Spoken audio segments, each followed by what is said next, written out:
안녕하세요. 오늘은 도파민 중독 신앙에 대해서 이야기를 나누겠습니다. 중독하면은 우리가 생각할 수 있는 게 게임 중독, 여러 가지 무슨 드라마 이런 거에 빠져서 그걸 할 때만 행복감을 느끼고, 그걸 끊었을 때 금단 현상 비슷하게 괴로움이 오고, 이런 중독 현상이 크리스천들 안에도 신앙 안에도 보이더라는 거죠. 신앙생활을 중독되듯이 하는 그런 현상들이 있는데, 이게 이제 도파민 중독 신앙이라고 제가 이름을 붙였는데, 도파민 중독 신앙이 어떤 거냐면 우리가 신앙생활 하는데 물론 기도도 필요하고 찬양도 필요하고 말씀 보는 것도 필요하지만, 유독 찬양을 좋아하는 건 괜찮은데 깊게 뜨겁게 열정적으로 찬양을 하는 것만 신앙이라고 생각하시는 분들이 있어요. 그래서 매일같이 그렇게 뜨겁게 찬양을 해야지만 그분들은 내가 지금 살아있구나, 내가 지금 신앙생활 제대로 하고 있구나, 내가 지금 예수님을 만나고 있구나 라고 생각을 하는 경우가 있어요. 또는 매일같이 통성으로 기도를 해야지만, 새벽에 이렇게 나와서 통성으로 기도를 해야지만 내가 신앙이 바르게 잡혀 있다고 생각하시는 분도 있어요. 물론 기도와 찬양은 찬양도 어떻게 보면 기도이기 때문에 기도는 중요한 신앙의 요소죠.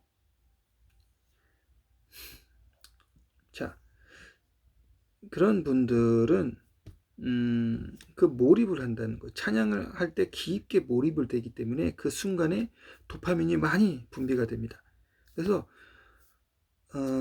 도파민의 영향을 받아요. 행복감을 느낍니다. 그 순간에. 그리고 기도 깊게 들어가서 기도를 하는데, 그분들은 습관적으로 매일 짧게 하나님께 기도하는 건 좋아요. 하지만 그게 기도와 찬양이 중독이라고 하면은 어떨 때 중독이 되느냐? 그 순간이 너무 좋아서 반복된다는 것이죠. 매일 오늘 했어, 내일도 해야 돼. 그리고 오늘 찬양해서 은혜를 받았어. 그러면 내일도 찬양해서 은혜를 받아야 돼. 그래가지고 시간을 딱 내가지고 했는데 똑같은 은혜가 안 와. 이럴 때 슬럼프에 빠지죠. 왜 그 사람이 슬럼프에 빠졌을까요? 그 사람이 뭘 바라고 그런 찬양을 하고 그런 기도를 했느냐를 보면은, 그 사람은 똑같은 체험을 하기를 원했던 거예요. 똑같은 행복감을 느끼기 원했던 거예요. 그러면 어제 주셨던 은혜가 왜 오늘은 안 올까? 왜 오늘 받았던 은혜가 내일은 안 올까? 그 사람은 은혜를 갈구하는 것이 아니라 도파민을 갈구했던 것입니다. 도파민을 얻고자 했던 거예요. 그렇기 때문에 똑같은 은혜가 또 오질 않는 것이죠. 우리가 하나님을 찬양하는 행위, 우리가 하나님께 통성 기도하는 행위 자체가 우리에게 은혜를 주는 것이 아닙니다. 그리고 그런 은혜를 구하려고 하지 마세요. 그건 도파민 중독입니다. 도파민 중독. 도파민이에요. 그건 은혜가 아니에요. 하나님이 주신 은혜가 아니에요. 하나님이 주신 은혜의 잔잔한 감동과 기쁨과 도파민이 주는 아주 강력한, 도파민이 주는 아주 강력한 어떤 느낌, 도파민이 주는 엄청난 느낌과 어떤 황홀감, 황홀경, 구분을 해야 된다는 거예요. 공교롭게도 우리 신앙생활 중에 가장 많이 하는 것들 중에 하나가 바로 기도와 찬양인데, 공교롭게도 그 기도와 찬양이 깊게 들어가면 도파민이 엄청 분비가 된다는 거예요. 그래서 이 신앙생활을 할 때 이 신앙이 점점 나아지고 신앙의 발전함에 따라서 얻게 되는 그 평안함과 희락과 행복, 그리고 도파민이 주는 그런 즐거움을 구분하기가 어렵다는 거예요. 그래서 사람들은 은혜 받는다는 걸 착각을 한단 말이에요.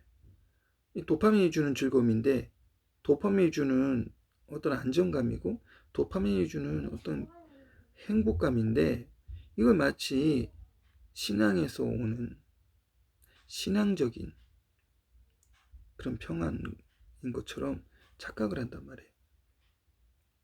그래서 도파민이 주는 그런 거인도 불구하고 마치 내가 내 신앙이 되게 성숙된 신앙인 것처럼 착각하고 굉장한 신앙인 것처럼 착각을 할 수가 있어요.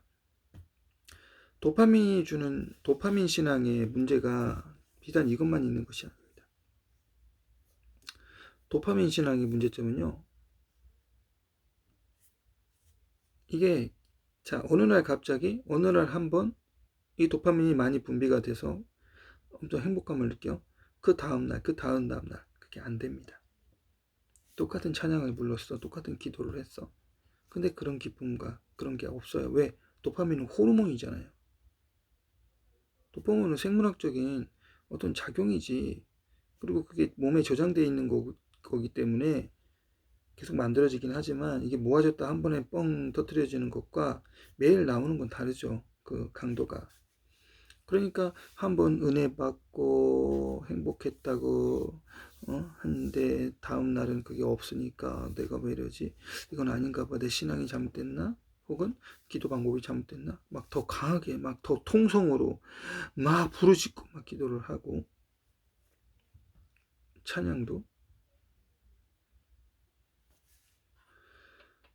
자 낙담하고 슬퍼하고, 그렇게 해서 해결이 안 됩니다. 이 도파민 신앙의 또 다른 문제점은, 신앙에는 신앙의 본질적인 것, 신앙생활의 본질적인 것, 신앙생활을 통해서 우리가 만들어야 될 것들, 신앙생활을 통해서 우리가 갖고 와야 될 것들, 그런 분야가 많이 있는데, 그 중에서 너무 기도와 찬송에만 매달리게 만들고 나머지를 등한시하게 만들어요. 그래서 신앙의 범주가 여러 가지가 있다면은, 무슨 뭐 섬김도 있고, 무슨 또 말씀 보는 것도 있고, 찬양 기도 당연히 있고, 뭐 전도하는 것도 있고, 뭐 여러 가지가 있잖아요.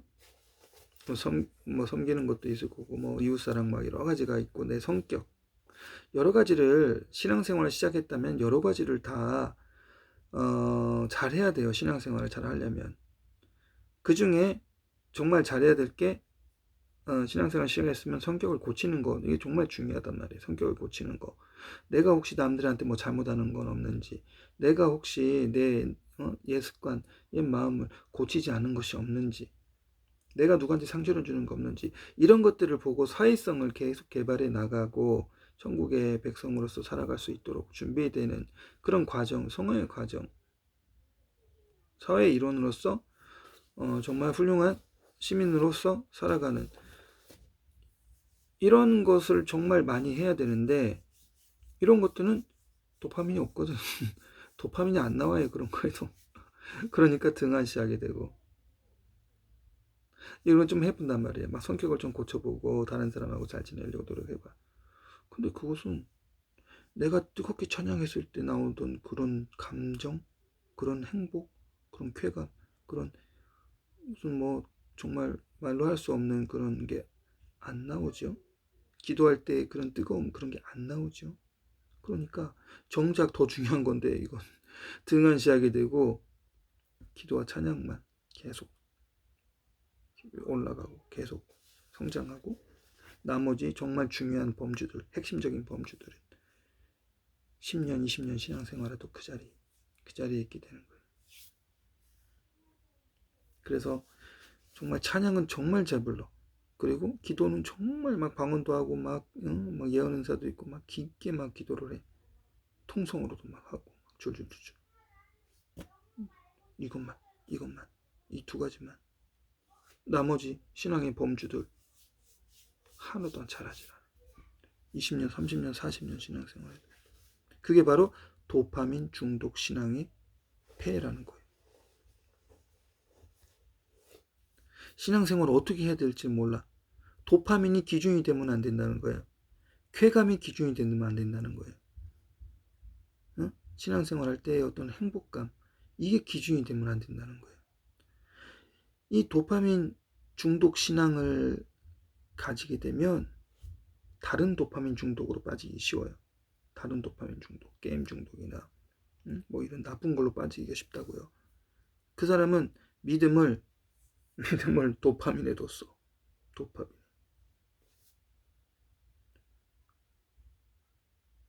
믿음을 말씀에 둬야 되죠. 믿음을 말씀에 두고 그런 도파민이 주는 쾌감이 없더라도 말씀의 기준 위에 예수님이 가르쳐 주신 그런 말씀대로의 삶, 이런 것들을 잘하는 게 더 중요한 건데, 그냥 신앙하면 찬양만 막 불러. 찬양만 할렐루야 막 기도만 하고 찬양만 하고, 그게 신앙이라고 생각을 해요.